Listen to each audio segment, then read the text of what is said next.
Today, the inquiry heard how some drivers finish work early by allowing colleagues to do part of their job, a system strictly against the rules. This is a typical example.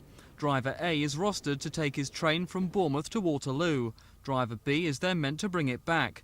But what actually happens is driver B takes over the train halfway at Basingstoke, allowing driver A to finish early. The matter was raised by counsel acting for the wife of John Rolls, a driver who died in the disaster. Susan Rolls' counsel have suggested the practice could have cost her husband's life.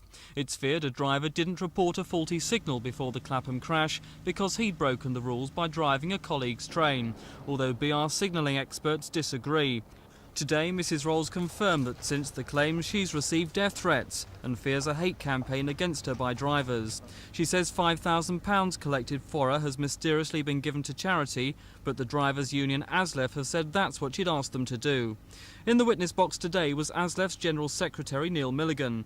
He told the inquiry his union was in favour of a system to record what signals trains had passed, a sort of spy in the cab. He was then asked about drivers swapping jobs. Mr Milligan said the practice was not permitted in the rulebook and said the union didn't encourage it. But he did admit it happened in what he called some comradely circumstances.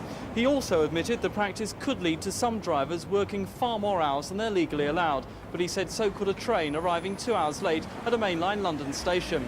The inquiry is now in its 45th day and is expected to last another 3 weeks. This is Mike Pearce at the Clapham Inquiry for Thames News.